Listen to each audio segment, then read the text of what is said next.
বন্ধুরা, ট্রেন এমনই একটি যানবাহন যাতে ট্রাভেল করা হয়তো খুব কম মানুষই আছে পছন্দ করে না। অনেক সময় রেলওয়েকে অন্যান্য পরিবহনের তুলনায় বেশি গ্রহণযোগ্য বলে মনে করা হয়, কেননা রেলওয়ে জার্নি শুরু স্টেশন থেকেই হয়।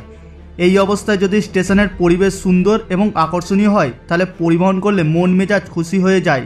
আমাদের দেশে অনেক স্টেশন ভিন্ন ভিন্ন কারণে অনেক প্রসিদ্ধ, আর এগুলি সবই ভালো কারণ, কিন্তু এগুলির সাথে কিছু বদনাম স্টেশনও আছে যেগুলিকে অভিশপ্ত মনে করা হয়। হ্যাঁ, সন্ধ্যা হলেই এই স্টেশনগুলি শুনশান হয়ে যায়। অনেক মানুষ এখানে ভয়ানক এবং প্যারানর্মাল অ্যাক্টিভিটিও অনুভব করেছে। কখনো সাদা শাড়ি পরা কোনো মহিলা, কখনো ভয়ানক সুড়ঙ্গের মধ্যে কর্নেলের আত্মা। এই স্টেশনের মধ্যে অনেক ভয়ানক এবং রহস্যজনক ঘটনা ঘটে থাকে। আমি এখন কোন স্টেশনগুলির কথা বলছি সেটা জানার জন্য এই ভিডিওটি শেষ পর্যন্ত স্কিপ না করে দেখতে থাকুন, কেননা আজকের এই ভিডিওতে আমি বলতে চলেছি ভারতের 7 মোস্ট হান্টেড রেলওয়ে স্টেশনের ব্যাপারে। বন্ধুরা, আমাদের ভুতুরে স্টেশনের মধ্যে নাম্বার 7 হলো ওয়েস্ট বেঙ্গলের বেগুনকোড়া রেলওয়ে স্টেশন। পশ্চিমবঙ্গে পুরুলিয়া জেলায় অবস্থিত এই স্টেশনটি প্রায় 42 বছর ধরে বন্ধ ছিল। আসলে এটা এই কারণেই করা হয়েছিল যে স্থানীয় লোকের কথা অনুযায়ী এই স্টেশনে একটি মেয়ের আত্মা ঘুরতে দেখা যেত। শুনতে হয়তো এটি আশ্চর্য লাগবে, কিন্তু অনেক মানুষ এটা অনুভব করেছে। এটাও শোনা যায় যে এই স্টেশনের মধ্যে একটি সন্দেহজনকভাবে একটি কর্মচারীর মৃত্যু হয়েছে। যেমনটা আমি বলছি, 42 বছর ধরে বন্ধ করে থাকার পর 2009 সালে সরকারের দ্বারা এই স্টেশনটি পুনরায় চালু করা হয়, কিন্তু এখনও মানুষ সন্ধ্যার পর এই স্টেশনে যেতে ভয় পায়। সূর্যাস্ত পরেই এখানে এমন শুনশান হয়ে যায় যে মনে হবে স্টেশনটি বছরের পর বছর বন্ধ আছে। মানুষজন এমনও বলে যে এখনও অবধি রেলওয়ে ট্র্যাকের উপর একটি মহিলা সাদা বস্তু পরে ঘুরতে থাকে। ভেবে দেখুন, রাত 12টার সময় যদি কোনো ব্যক্তি স্টেশনে নামে তো তার অবস্থা কি হবে। ভাবতে গেলেই মনের মধ্যে একটি ভয় জন্মায়। তারপর আসছে নাইজি জাংশন, প্রয়াগরাজ, উত্তরপ্রদেশ। উত্তরপ্রদেশের প্রয়াগরাজ জেলায় অবস্থিত নাইনি জংশন স্টেশনটি ভূতুরে ঘটনার বিষয়ে সর্বদা চর্চায় আছে। স্থানীয় লোকের কথা অনুসারে ব্রিটিশ শাসনকালে এই স্টেশনে যে ভারতীয়র খুন করা হয়েছিল তাদের আত্মা এখনও এখানে ঘোরাঘুরি করে। স্টেশনের কিছুটা দূরেই নাইনি জেল অবস্থিত। এই জেলের মধ্যে ব্রিটিশরা অনেক ভারতীয়দের খুবই বেদনাদায়কভাবে হত্যা করেছিল, তাই মানুষ মনে করে তাদের আত্মা এখানে ঘোরাঘুরি করে। এই স্টেশনটিকে নিয়ে মানুষের মনের মধ্যে এতটাই ভয় ঘিরে আছে যে রাতের বেলা এখানে যাওয়ার সাহস কেউ করে না, আর ভুল করে যদি কেউ এখানে চলেও যায় তো তার সাথে এমন আজব এবং ভয়ানক ঘটনা ঘটে যেটাকে সে সারা জীবনও ভুলতে পারে না। দরগা সেক্টর 9 মেট্রো স্টেশন। বন্ধুরা, দিল্লিতে এমন অনেক জায়গা আছে যেগুলি প্যারানর্মাল অ্যাক্টিভিটির জন্য বদনাম। তাদের মধ্যে একটি হলো দরগা সেক্টর 9 মেট্রো স্টেশন। দরগাতে অবস্থিত এই মেট্রো স্টেশন তো সারাদিন লোকের ভিড় থাকে, কিন্তু আপনাদের জানিয়ে দিই যে এই জায়গাতে অনেকবার আত্মার অনুভব পাওয়া গেছে। এই স্টেশনের প্রবেশপথে একটি বড় গাছ আছে।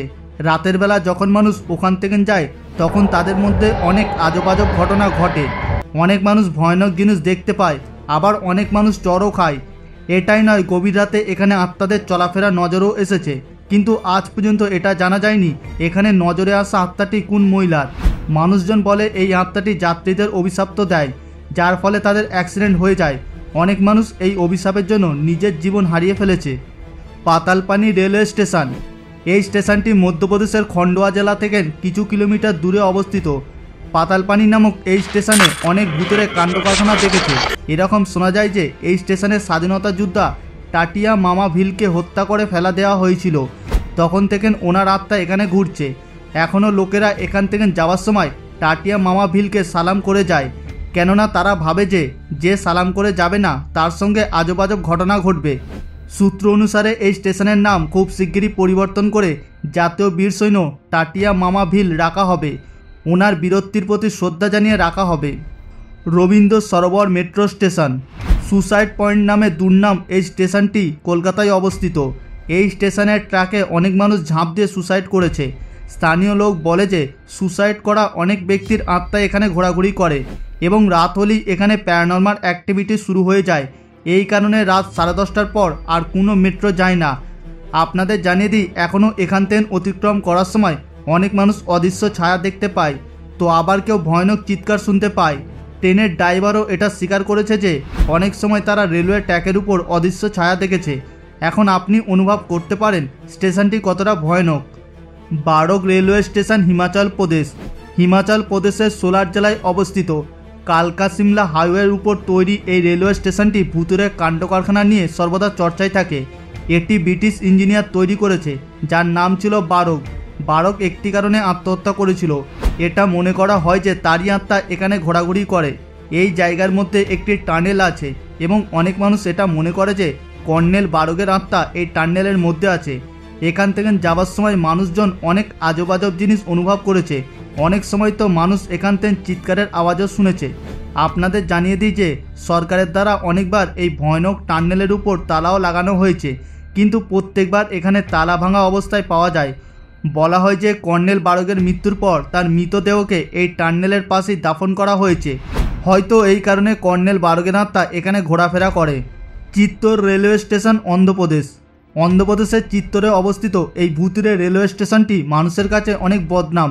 এমনটাও বলা হয় যে এই স্টেশনে হরি সিং নামক একটি সিআরপিএফের সৈন্য ছিল, যাকে সিআরপিএফের কিছু কর্মচারী এবং টিটি মিলে খুবই জঘন্যভাবে তাকে মারধর করে। এই হামলার কারণে সৈন্যটির স্টেশনের মৃত্যু হয়ে যায়, যার পর থেকে তার আত্মা ন্যায় পাওয়ার কারণে এই স্টেশনের চারিপাশে ঘোরাফেরা করে। মানুষজন বলে আজও এখানে হরি সিংয়ের আত্মা দেখা যায়। শুনে হয়তো এটার উপর বিশ্বাস করা মুশকিল, কিন্তু একজন দুজন নয়, অনেক যাত্রী এই জিনিসটি অনুভব করেছে, আর এই কারণে যাত্রীগণ এই স্টেশনে যেতে ভয় পায়। বন্ধুরা, এটি ছিল ভারতের 7 মোস্ট হান্টেড রেলওয়ে স্টেশন। আপনি কি এর মধ্যে কোন রেলওয়ে স্টেশনের ব্যাপারে আগে থেকেই জানতেন? যদি জেনে থাকেন তো আমাদের কমেন্ট করে অবশ্যই জানাবেন। যদি আপনাদের ভিডিওটি পছন্দ হয় তাহলে চ্যানেলটিকে লাইক দেবেন এবং সাবস্ক্রাইব করে পাশে থাকবেন। দেখা হচ্ছে পরবর্তী এপিসোডে। ভালো থাকবেন, ধন্যবাদ।